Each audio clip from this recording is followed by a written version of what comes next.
न्याम ममता जी, इस युवा कुंभ के आज के कार्यक्रम के मुख्य अतिथि आदरणीय योगेश सिंह जी, मंच पर उपस्थित रजनी दीदी, पायल दीदी, गीता दीदी, यहाँ सम्मुख उपस्थित सभी सम्माननीय अध्यापक वृंद, आदरणीय राजेश जी, अन्य कार्यकर्तागण और भारत माता की प्यारी सपूत और वसुधा की भी कुछ सुपुत्रियाँ यहाँ पर उपस्थित है, भारत के बाहर की भी, मेरी प्यारी बहनों और भाइयों, मैं आपके साथ इसी नाते से, इसी संबंध से बात करना चाह रहा हूँ कि मैं इस भारत माँ को अपनी माँ मानता हूँ। यदि आप भी मानते हैं तो एक माँ के पुत्र होने के नाते हमारा जो संबंध है, उस भातृत्व के भाव से आपके साथ कुछ बातें करना चाहता हूँ। जब हम लोग पहले हॉस्टल्स में जा रहे तो पूर्वोत्तर के भी हॉस्टल में गए और उसके सामने इंटरनेशनल हॉस्टल में गए तो हमारे पास में हमने उन बहनों से भी राम राम की जो उज़्बेकिस्तान से आई है, जिन्होंने बहुत सुंदर यहाँ नृत्य प्रस्तुत किया। I congratulate you for your beautiful presentation here. Ukraine की भी एक बहन यहाँ पर बैठी हुई है, सीरिया से भी बहन बैठी हुई है, घाना की भी बहन है। और मैं सोच रहा था कि विश्व में 58 जगह पर 58 places there is a kinetic conflict going on at present. Guns are blazing, missiles are being fired, drones are putting bombs on hospitals, on schools. Thousands and thousands of innocent people are being killed at this moment. When we are sitting here peacefully and watching these beautiful presentations, उसी समय विश्व में कितने सारे लोग भय से ग्रस्त हैं। They are afraid. The siren goes off and they are going into the shelters. वह ऐसा आश्रय पाने की कोशिश करते हैं कि जहां पर वो बम नहीं पहुंचेगा। And the technology goes on. They are developing cluster bombs which can go deep into 100 meters, so that you are not safe anywhere. तो जब आप कह रहे थे कि भय क्यों लगता है, कि राम के और शाम के आने की आवश्यकता क्यों पड़ती है, तो यह भय इसलिए है क्योंकि भारत अपना कर्तव्य नहीं कर रहा है। जब भारत जगता है तो विश्व निर्भय होता है। आज भारत अपने जागृत शक्ति के साथ उठ करके खड़ा होगा तो विश्व को निर्भय करने की शक्ति भारत में, हजारों हजार वर्षों से भारत ने यह काम किया। सारे विश्व की मानवता को मानवता का पाठ पढ़ाने का काम भारत ने किया है। इसलिए उपनिषद के सभी मंत्रों में से एक शब्द यदि सिंह की गर्जना के अनुसार यदि कहीं पर गुंजायमान होता होगा और शिकागो की उस सर्वपंथ सभा में खड़े होकर के स्वामी विवेकानंद ने बार बार कहा होगा, तो वो शब्द है अभी ही निर्भय बनो, भय ना करो, डरो मत। और व्यक्ति निर्भर कब होता है? जब अपने आत्मबल का उसे परिचय हो। When you know yourself, when you go within and understand what immortal strength you are born with.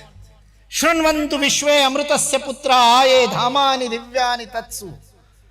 This was the clarion call which Swami Vivekananda gave in Chicago. He said, the children of immortality. You are born with immense power.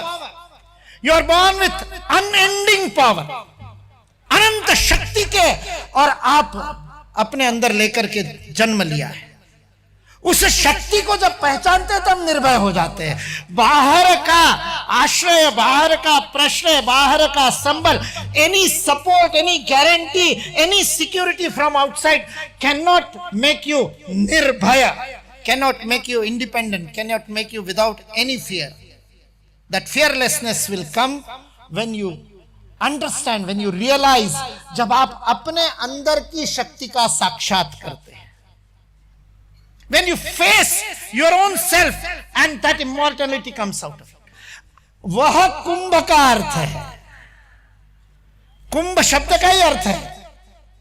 कुंभ, अमृत कुंभ से शब्द आया है। जब मंथन हुआ और अभी योगेश सिंह जी कह रहे थे, व्यक्ति से आपका विरोध हो सकता है, विचार का मंथन होना चाहिए। इस राष्ट्र में सदियों से शास्त्रार्थ की परंपरा रही, इसलिए जंगलों में से शस्त्र समाप्त हो गए तो विचारों की लड़ाई कैंपस में होगी, और वो लड़ाई कैंसल कल्चर से नहीं हो सकती। वो लड़ाई आप मेरे से नहीं, आपकी सहमति है तो मैं आपको नहीं बोलने दूंगा, मैं आपको सामने नहीं आने दूंगा, मैं आपको आगे नहीं बढ़ने दूंगा, इस कैंसल कल्चर से नहीं होगी। वह संघर्ष तब होगा जब हम साथ में बैठ करके with an open mind are ready to discuss. When you agree to disagree then it starts the shastrarth. विचारों का आदान प्रदान तब प्रारंभ होता है when you agree to disagree, and our campuses should become a bubbling place where all kinds of thought should be welcome, listened to, attended to, and co-counter again and again. Then only राष्ट्र निर्माण हो सकता है, then only the nation can be built. It can never be built with a closed mind. It can be never built with doctrination of something. You cannot brainwash people. You cannot misguide them. You have to inspire, motivate, trigger the thought. अंदर से आना चाहिए। वह क्यों जगना चाहिए, क्यों करना, क्यों कोई काम करना, क्या है मेरे जीवन का लक्ष्य, क्या करने के लिए मैंने जन्म लिया, What is the purpose of my life? Without purpose, everything is useless. There is no value.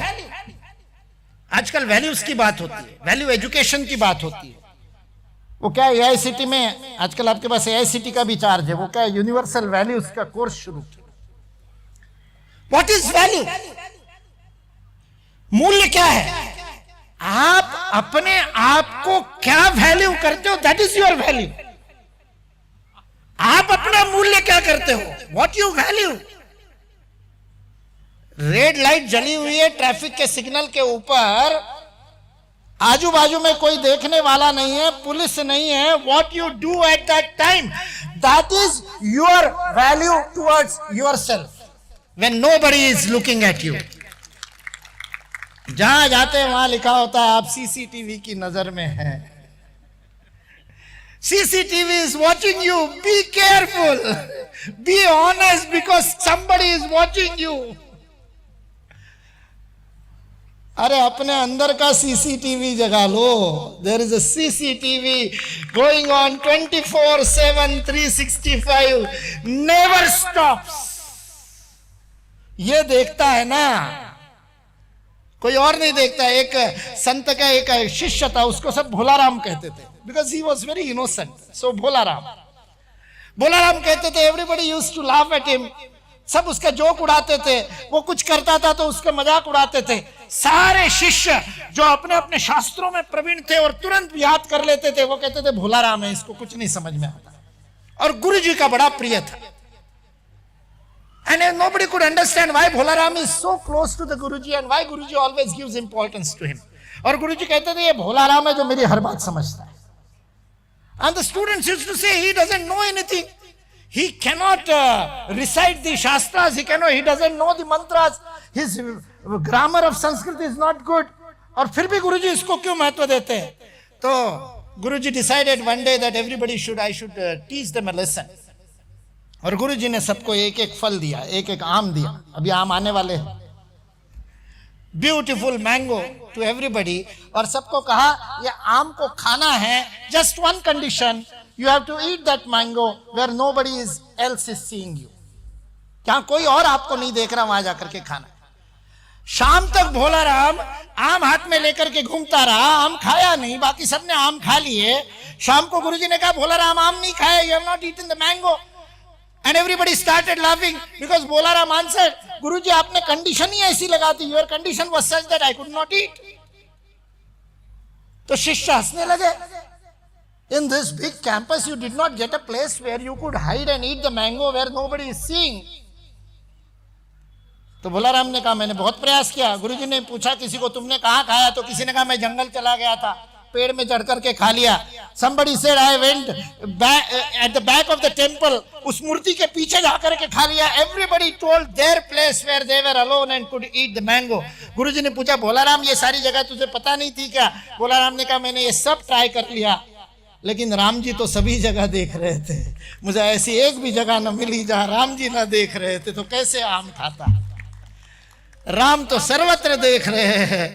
जब आपके अंदर का सीसीटीवी जग जाएगा, then you will start valuing your own self, and those are the values which are the most important thing.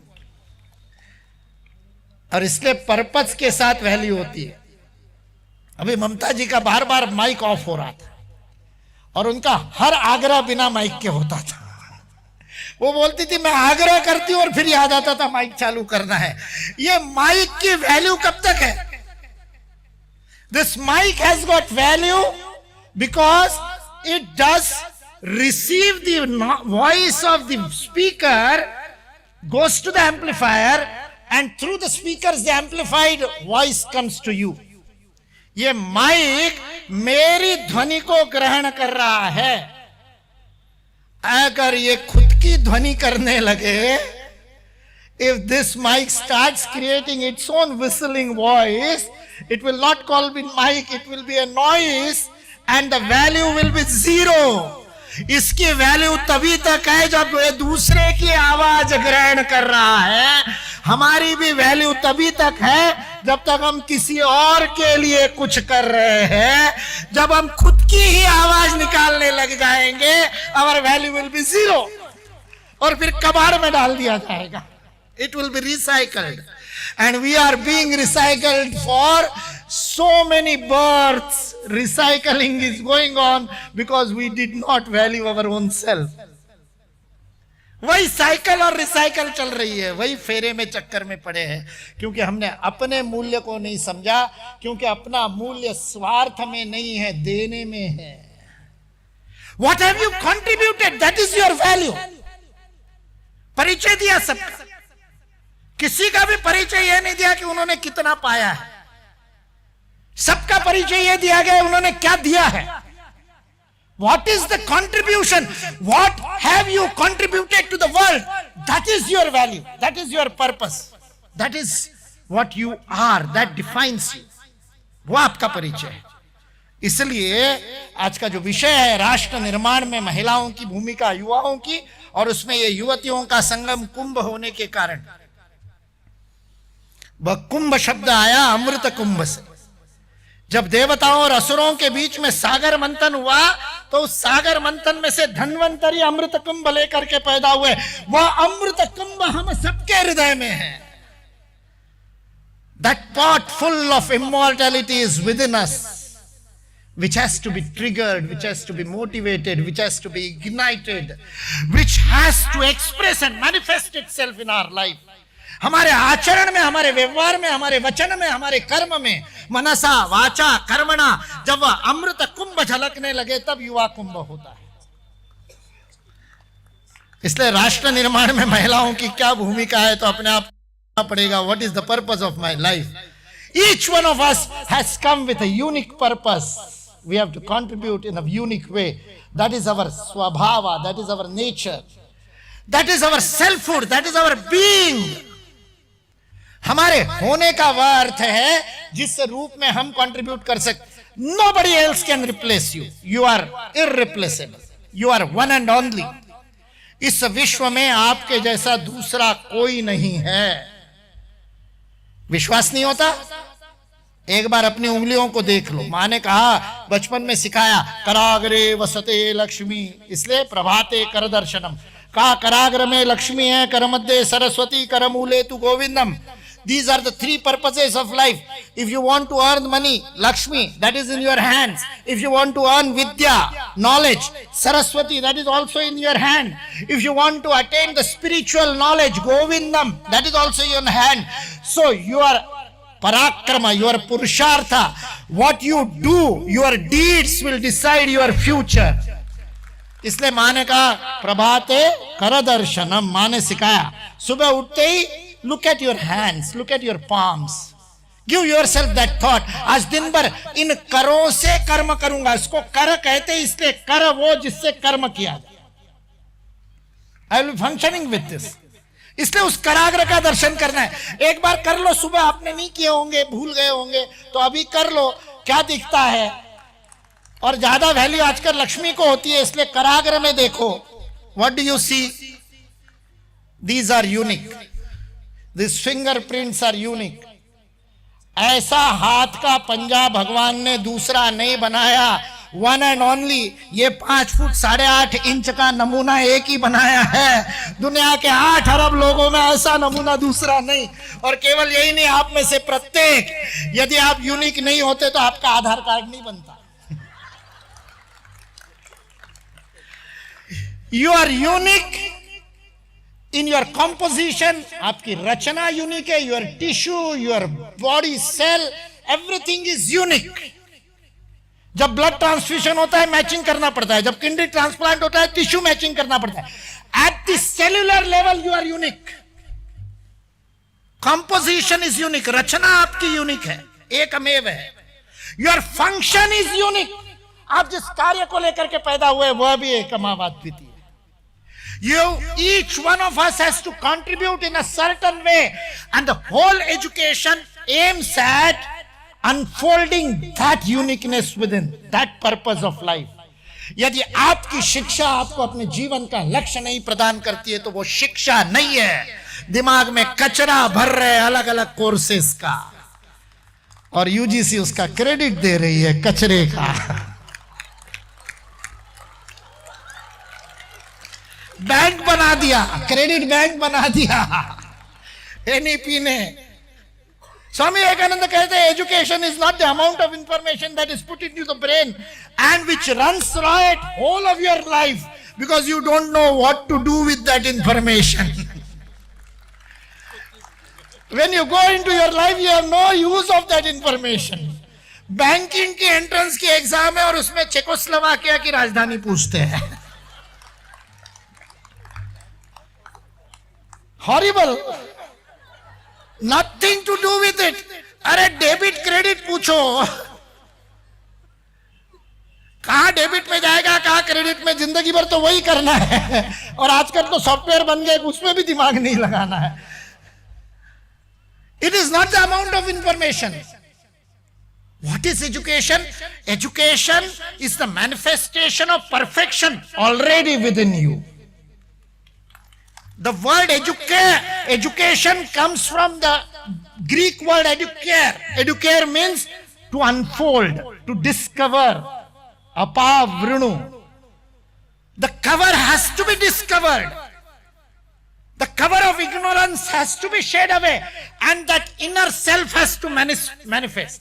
वह जो अंदर की पूर्णता की अभिव्यक्ति है उसको शिक्षा कहा गया। इसलिए अपने आप से पूछो मैं कौन हूं, क्या करने के लिए आया, what is the purpose of my life, who am I, and you all of you do it every day. इसीलिए आप युवा है। मैं युवा की बहुत सरल परिभाषा करता हूं। माई डेफिनेशंस आर वेरी सिंपल। मैं कहता हूं युवा कौन है? जो दिन में सबसे ज्यादा बार मिरर देखता है वो युवा है। मिरर, दर्पण, शीशा, दिन भर ज्यादा बार जो देखता है वो युवा है। थोड़ी सी आयु बढ़ जाती है तो देखने लायक कुछ रहता नहीं। या तो धौड़े हो जाते हैं या गायब हो जाते हैं, फिर कौन देखेगा। मेरे को गलतफहमी थी कि ये व्हीकल मैन्युफैक्चरर स्कूटी वाले और क्या एक्टिवा वाले दो दो लगा के रखते हैं। मुझे लगता था ट्रैफिक देखने के लिए। बाद में जब मैंने मेरे बहनों को देखा कि जब जाते समय आतंकवादी बन करके जाती है, सारा लपेट करके, आंखों के अलावा कुछ नहीं दिखता है, और भी जहां पहुंचती है वहां सब तामझाम उतारने के बाद वो जो एक्टिवा पे लगे हुए वो तो इसलिए है कि देखना है ठीक ठाक है कि नहीं। ट्रैफिक के लिए थोड़ी है, इसलिए तो एक्सीडेंट होता है। वो बाद में पहुंचने के बाद काम में आने वाला है। घर से निकलते समय अंतिम काम क्या किया था? अपने हॉस्टल के कमरे से निकलते समय अंतिम, कई बार तो शूज पहनने के बाद आता है, फिर अंदर जाकर के देखते हैं क्या मिरर। क्या देखते हो? यही तो देखते हो ना, सब ठीक ठाक है कि नहीं? Everything is all right, that is the question you ask the mirror, is everything all right? अरे बाहर का पूछते हो, एक बार अंदर का भी पूछ दो, is everything all right with in, not just without. उस शीशे में से देखने वाली आंखों ने आपसे प्रश्न पूछा, कौन है तू, किस लिए पैदा हुआ, what is the purpose of your life? The eyes that looks at you from the mirror have always asked this question to everyone. और जिसने अपने जीवन में इस प्रश्न का उत्तर दिया उसे महापुरुष कहते हैं। 13 साल के सुभाष ने हॉस्टल में से अपनी मां को पत्र लिखा, मां तूने मुझे 9 महीने पेट में पाला, अपना दूध पिलाया, मां क्यों, मेरे जीवन का लक्ष्य क्या है? मेरे पिताजी चाहते हैं मैं इंडियन सिविल सर्विसेज में जाऊं, अंग्रेजों का अधिकारी बनूं और परतंत्र भारत माता को और परतंत्र बनाने के लिए काम करूं। Is that the purpose of my life? 13 साल का सुभाष मां को पत्र लिखा है। इतिहास के पास सुभाष का पत्र है, मां का उत्तर इतिहास के पास नहीं है। मां ने क्या उत्तर दिया ये पता नहीं, लेकिन सुभाष ने प्रश्न पूछा तो नेताजी बन गया। जिसने अपने आप से प्रश्न पूछा मैं कौन हूं, उसका जीवन बदल गया। इसलिए राष्ट्र निर्माण में भूमिका यहां से शुरू होती है। What is the purpose? Yogesh Singh ji कह रहे थे कि संकल्प करो कि देश के विपरीत कोई काम नहीं करूंगा। मैं कहता हूं कि संकल्प करो कि जो करूंगा देश के लिए ही करूंगा। Even my personal ambition, even my personal goal, even my personal career, whatever I want to do in my life would be for my country. मैं लिखूंगा देश के लिए, मैं सोचूंगा देश के लिए, मैं सांस लूंगा तो देश के लिए, मैं निश्वास छोड़ूंगा तो देश के लिए। इस देश का हर व्यक्ति ऐसा करने लगे। हम ट्रांसलेशन से चलते हैं, because Athens called it citizen democracy का वो रूप हमने लेने की कोशिश की। Citizen is one who lives in the city. आजकल नेट पे रहते हो तो नेटिजन हो गए हो, वैसे सिटीजन उसी का हिंदी में भारतीय भाषाओं में अनुवाद कर दिया नागरिक। नगर में रहता है वो नागरिक, फिर गांव में रहता है वो कौन? गांव का सिटीजन। ये कौन सा तरीका है? That's why our whole paradigm of development is urbanization. इसलिए आज जब यहां का एड्रेस मिला ढाका गांव, तो मैं पूछ रहा था ये ढाका यहां कहां से आ गया? ढाकेश्वरी तो उधर है बांग्लादेश में। यहां बांग्लादेश की भी बहन दीपा बैठी है, वो बांग्लादेश की ढाकेश्वरी से, ढाका बांग्लादेश की राजधानी है। मैंने कहा यहां ढाका गांव कैसे आया? तो मुझे बताया गया जब अंग्रेजों का राजा आया था तब ये गांव ना दिखे इसलिए ढक दिया था, इसलिए ढाका बन गया। ऐसे कितने गांवों को दिल्ली खा गई। कहां है गांव? पालम गांव, नागलोई, बदरपुर, सारे गांव है। वो सारे के सारे गांव अर्बनाइजेशन में, this paradigm of development, this false paradigm of development कहां से आया? नागरिक कहोगे तो ऐसे ही होगा। हमारी संकल्पना क्या है? इसलिए मैंने कहा मैं जो भी करूंगा राष्ट्र के लिए करूंगा। Whatever I will do in my life will be my contribution to my nation, whether you want it or not. That is the fact of life. क्यों? क्योंकि हम नागरिक नहीं है केवल, नागरिक हम राज्य के हैं। नागरिक is because of the constitution, लेकिन हम इस राष्ट्र के अंग है, राष्ट्रांग है। We are the limbs of the nation. That is our concept. यह भारत माता एक विराट रूप है, यह सृष्टि, यह विश्व एक विराट रूप है और उसका मैं अंग हूं। I am the cell of this body of Bharat माता। डॉक्टर लोग आपको बताएंगे कैंसर कैसे होता है। हमारे कार्यकर्ता के मां का आज कैंसर का ऑपरेशन हो रहा था। मैंने दिन में फोन करके पूछा कब पता चला? बोले 6 महीने पहले पता चला। कब पता चलता है? जब कहीं गांठ हो जाती है, उस गांठ की बायोप्सी करते हैं, कहते हैं मैलिग्नेंट है, यह गांठ कैंसरस हो गई, कार्सिनोजेनिक है। वो गांठ बनती कैसे है? मैंने मेरे एमबीबीएस करने वाले मित्रों से पूछा ये कैंसर की गांठ कैसे बनती है, तो डॉक्टर हेगड़े ने बताया, डॉक्टर बीएम हेगड़े, भारत के सर्वोच्च पद्मश्री पुरस्कार प्राप्त डॉक्टर बीएम हेगड़े ने बताया What is cancer? Cancer is nothing but when the cell of the body denies the discipline of the body. जब शरीर की कोशिका शरीर का अनुशासन पालने से मना कर देती है. There are many external factors, but no direct external factor. कोई जीवाणु नहीं, कोई कीटाणु नहीं, कोई विषाणु नहीं. That's why it is very difficult to treat the cancer. Because there is nothing external. From within, the body cell says, I will not die for the body. Every moment you are sitting here and lakhs of your body cells are dying and lakhs of new cells are taking their place. This is called as anabolism and catabolism. This is metabolism of the body. This is called as metabolic rate. When it is disturbed, it results into obesity. उसी से मोटापा आता है. जब आपका anabolism और catabolism का है तो वो कहता है मेटाबॉलिक एक्टिविटी ठीक करो. मेटाबॉलिक एक्टिविटी ठीक करने के लिए सूर्य नमस्कार करो, व्यायाम करो, जिम करो, वॉकिंग करो. Metabolism is the balance between dying cell and new cells taking their place. एक सेल कहती है, one body cell, एक कोशिका कहती है, I will not abide by this discipline, not die. Who are you to tell me? आप कौन होते बताने? मेरी मर्जी. And that cell multiplies and it becomes into a tumor. और जब एक कोशिका मरने से मना करती है तो वो पूरे शरीर को मार देती है. हम राष्ट्रांग है, हमारा प्रत्येक कार्य राष्ट्र के लिए है. हम यदि उस डिसिप्लिन को तोड़ेंगे, क्या होता है ट्रैफिक सिग्नल तोड़ दिया तो, क्या होता है हेलमेट नहीं पहनी तो.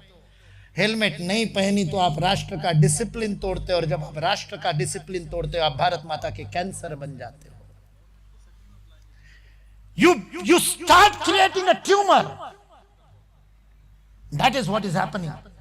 जो यहां पर चिंता व्यक्त की गई कि 75 वर्षों के बाद भी भारत में ऐसा क्यों हो रहा है, because we forgot that we are part of this country. We are the limbs, we are the body cells, and we have to contribute to the whole world.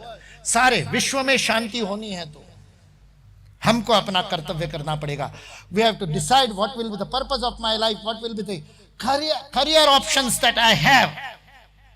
मैं मेरे स्वभाव के अनुसार सर्वाधिक कंट्रीब्यूशन, सर्वाधिक योगदान राष्ट्र के निर्माण में किस रूप में दे सकता हूं. इतना सुंदर अद्भुत नृत्य यहां पर प्रस्तुत किया. वो जो आंखों की मुद्राएं देख रहा था, जब आंखें इधर से उधर हो रही थी, मैंने कहा वाह, इसको कहते ट्रेनिंग. क्योंकि केवल हाथों के थिरकने से नृत्य नहीं होता है, जब चेहरे के भाव थिरकते हैं तब नृत्य होता है. क्योंकि हमारा अस्तित्व ही भाव के कारण है. We exist because we feel. We are human because we feel. Our emotions decide our future. इसलिए हमारा भाव देशभक्ति का हो जाए. यह विचार लेकर के 100 वर्ष पूर्व जो प्रवाह चला, उसका नाम राष्ट्रीय स्वयंसेवक संघ है. स्वयं की प्रेरणा से राष्ट्र की सेवा करने वाला स्वयंसेवक पैदा करना.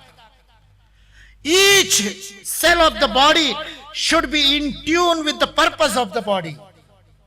मेरी उंगली कहेगी कि मैं शरीर का नहीं मानूंगी तो इस उंगली का कोई अर्थ नहीं. यहां इतनी जब तक है तब तक कितनी दादागिरी कहते हैं. सारी लड़ाई तो इसी से होती है ना, उंगली से. उंगली दिखा दिखा करके, और कट जाए और हाथ से कट के गिर जाए, 2 मिनट तड़पेगी, उसके बाद में सारी अकड़ चली गई. इस उंगली की अकड़ तब तक है जब तक वो शरीर से जुड़ी है. हमारी भी सारी अकड़ तब तक है जब तक हम भारत के हैं, और जब तक भारत विश्व में अपना स्थान प्राप्त करता है.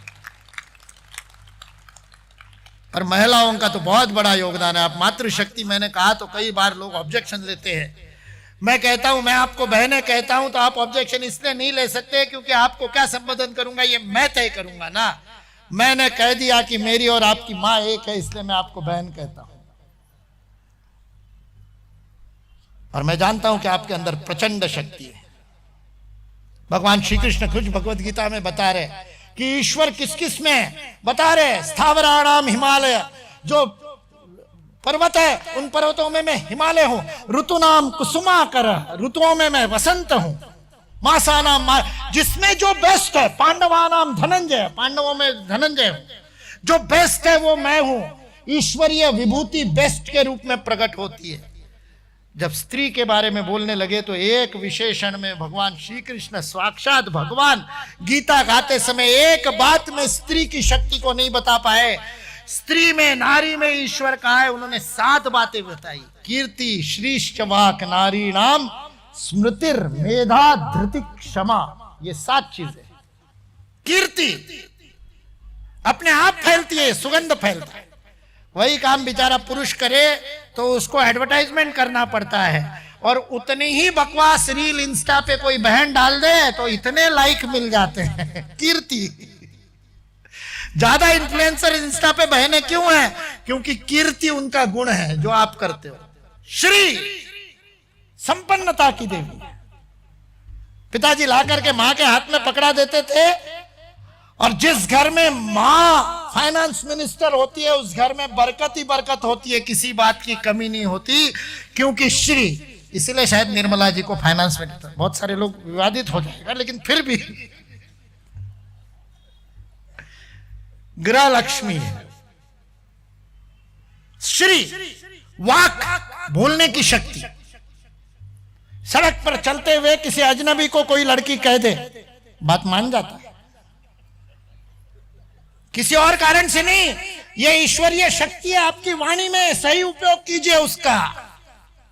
कीर्ति, श्री, वाक, नारी नाम स्मृति, स्मरण शक्ति, भूलती नहीं किसी बात को, अच्छी भी और बुरी भी। कई बार गड़बड़ भी हो जाती है उससे, बुरी बातें भी नहीं भूलती। सारा सबसे ज्यादा दिक्कत तो उसी से होती है, विस्मरण नहीं होने से। स्मृति, मेधा, अद्भुत क्षमता है, लॉजिकल पावर इतनी अद्भुत है।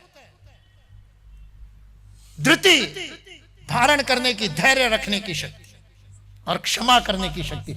7 शक्तियों से नारी बनी है। इससे आप तो इमेंस कंट्रीब्यूशन कर सकते हैं। स्वामी विवेकानंद ने शिकागो के भाषण में जब कहा था, sisters and brothers of America, my sister's and brothers, brothers and sisters नहीं कहा था, पहले सिस्टर्स कहा था, बहनों और भाइयों कहा था।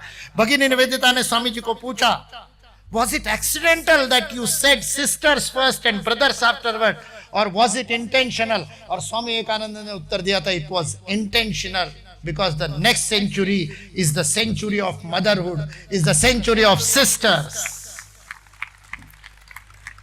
इसलिए उस नरेंद्र की बात को ये नरेंद्र मान रहा है, इसलिए वीमेन लेड डेवलपमेंट की बात कर रहे हैं।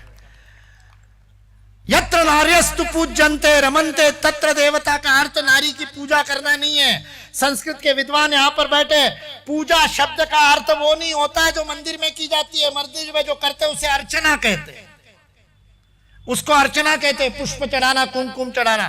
पूजा का अर्थ होता है पुनरेव जायते इति पूजा, उसके जैसा बनना, इसको पूजा कहते हैं। शिवम भूत्वा शिवम यजेत, शिव बनने से ही शिव की पूजा। राम की पूजा करते हो तो राम बनने के लिए करते हो, इसलिए पूजा का अर्थ है टू फॉलो, अनुसरण करना, टू बिकम लाइक वन। यत्र नार्यस्तु पूज्यन्ते, where the leadership is in the hands of the नारी, women. When others follow women, ramante tatra devata, there everything exists. इसलिए women led development is not just a नारा नहीं है केवल, not just a slogan, it is the reality. अभी बेटी बचाओ बेटी पढ़ाओ कर रहे हैं, कुछ दिनों बाद बेटा बचाओ करना पड़ेगा।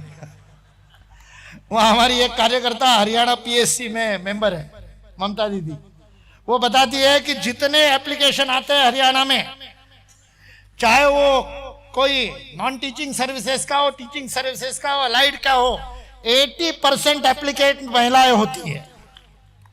स्कूल टीचिंग में महिलाएं हैं। पूरा आपका स्कूल एजुकेशन की वेबसाइट पे जाकर के देखिए, 60% स्कूल एजुकेशन की टीचर्स महिलाएं हैं। हायर एजुकेशन अभी पीछे, इसीलिए सत्यानाश है हायर एजुकेशन। वहां भी महिलाएं ज्यादा हो जाएंगी तो उसका भी कल्याण हो जाएगा। और वो रिजर्वेशन से नहीं होगा, आरक्षण से नहीं होगा। महिला आरक्षण की आवश्यकता नहीं है, बहुत थोड़े दिनों में आप आगे बढ़ने वाली हो। आज अनेक स्थानों पर महिलाओं की संख्या पुरुषों से अधिक हो गई। आईसीएमआर में महिलाओं की संख्या पुरुषों से अधिक है। वैक्सीन वॉर यदि आपने देखा होगा तो भारत को कोविड से बचाने का काम मातृशक्ति ने किया था। इसरो में महिला साइंटिस्ट की संख्या 58% है, पुरुषों की 52%। I can go on. आज नारी शक्ति के विजय का गान करने की आवश्यकता है। आज भारत माता को विश्व में अपना स्थान प्रदान करने वाली कोई होगी तो हमारी मातृशक्ति है, हमारी बहनें हैं, हमारी माताएं हैं। इस गर्व को मन में लेकर के अपने कंट्रीब्यूशन को तय करो। अपने जीवन की दिशा तय करते समय यह तय करो कि मैं भारत को विश्व का अग्रणी बनाऊंगी, ताकि सारे विश्व में शांति हो सके, सारा विश्व वसुधैव कुटुंबकम के मंत्र को समझ सके। और जो G20 में कहा था, वन वर्ल्ड वन फैमिली, एक विश्व एक कुटुंब, यह भारत विश्व को दे सकता है। और कुटुंब तो करता ही मातृत्व से बनता है। मेरी मां की एक छोटी सी घटना बता करके अपनी वाणी को विराम देता हूं, जिसने मेरा जीवन बनाया। मैं आज जो कुछ भी हूं उसके कारण। 7वीं 8वीं में था, 11-12 वर्ष की आयु थी, और मां की पुरानी कविताओं की कॉपी पढ़ रहा था। मेरी मां बहुत अच्छी मराठी में कविताएं लिखती थी। कविता पढ़ते पढ़ते गुलमोहर पे बहुत कविताएं मां ने लिखी है, सूर्य पे लिखी है बहुत कविताएं। एक कविता तब लिखी मां ने जब वो पहली बार गर्भवती हुई, फर्स्ट टाइम प्रेग्नेंट। और उस समय उन्होंने मां बनने के और अद्भुत मां बनने का जो अद्भुत आनंद है, that fulfillment that one gets by becoming, उसके बारे में कविता लिखी। पहली कड़ी पड़ी, अद्भुत दिव्य भावनाएं आ गई, आंखों में आंसू आ गए। और पहला अंतरा पूरा होते होते ध्यान आया, अरे ये तो तब लिखा है जब मैं पेट में था, मैं घर का बड़ा बेटा हूं। तो मां पहले जब गर्भवती थी तो गर्भ में मैं था, और मेरे अंदर पेट में रहते हुए ये कविता लिखे, बोलते उस कविता की तरफ देखने का दृष्टिकोण बदल गया। अद्भुत सुंदर कविता, शरीर मन बुद्धि और आत्मा के स्तर पर व्यक्तित्व की परिपूर्णता कैसे मातृत्व से होती है, इसका अद्भुत वर्णन था। और अंतिम पंक्ति में अपेक्षा की थी कि क्या होगा। उस समय तो ये जय माता दी और जय श्री राम था नहीं, सोनोग्राफी और वो सब था नहीं। तो इसलिए गर्भ में मैं हूं और मां कल्पना कर रही है कि क्या होगा, बेटा होगा कि बेटी होगी। और मां ने कविता में लिखा था कि बेटी होनी चाहिए, कन्या होनी चाहिए। और कारण लिखा था क्योंकि वो भी आगे चल करके मां बनेगी और अपने जीवन को पूर्णता देगी। आप सोचिए, 12 साल का बेटा मां की कविता पढ़ रहा है, और कविता में लिखा है मां को तो बेटी चाहिए थी। मेरे मन में आया, मैं पैदा हुआ तो कितना दुख हुआ होगा मां को, बेटी मांगी थी, ये मुष्टंडा आ गया। I was not wanted. रोता रहा, 2 दिन तक रोया। छोटे भाई ने चुगली करी, छोटे भाइयों का काम ही होता है, बहन हो तो और चुगली करना। मां को जाके चुगली करी, आपकी कविता पढ़ करके कर रहा। मां ने आकर के समझाया, मां के लिए बेटा बेटी समान होते हैं। 12 साल में तुमको लगा क्या कि मैं प्रेम नहीं करती हूं? मैंने कहा नहीं लगा। छोटे बच्चे जितने जल्दी नाराज होते हैं, राजी भी जल्दी हो जाते हैं। राजी हो गया। मां ने कहा चल भोजन कर। मैंने कहा नहीं, भोजन नहीं करूंगा। बोले क्यों? मैंने कहा एक समस्या तो पूरी हो गई, दूसरी अभी बची है। मैंने कहा क्या? मां ने कहा क्या? मैंने कहा बेटा हूं, प्रेम करती हो ये तो मान लिया, लेकिन आपने लिखा है बेटी होती तो मां बन के जीवन परिपूर्ण करती। अब मैं कैसे अपने जीवन को परिपूर्ण करूंगा, ये प्रॉब्लम तो रह गई। और तब मां ने मेरे को जो उत्तर दिया, उस उत्तर से आज मैं यहां पर खड़ा हूं। मां ने कहा, मां तो शरीर को जन्म देती है, चरित्र का निर्माण तो शिक्षक करते। पुरुष होकर के भी मां बनना चाहते हो तो शिक्षक बनो। इसलिए मैंने कहा कि शिक्षिकाएं बढ़ गई तो जीवन चरितार्थ होगा। सारे पुरुष यहाँ जो बैठे हैं, यदि आप शिक्षक हो तो आपको मातृत्व का अवसर मिला है, और उस मातृत्व के कारण ही आपके जीवन की भी परिपूर्णता होगी। प्रत्येक पुरुष को भी अपना जीवन पूर्ण होने के लिए भावात्मक स्तर पर उस मातृत्व को ग्रहण करना पड़ेगा। इसलिए आप ही भारत माता को और उज्जवल उसके पर्पस ऑफ लाइफ तक ले जा सकते हो। विश्व का कल्याण करने का जो पर्पस ऑफ लाइफ भारत माता का है, उसमें योगदान देने वाला पर्पस ऑफ लाइफ मेरा हो, यह इस कुंभ का संदेश है। यह अमृत है, जिस अमृत का छींटा यदि आज हमने ग्रहण कर लिया तो हम भी अमर हो जाएंगे। इसी भाव के साथ अपनी वाणी को विराम देता हूं। जय हिंद।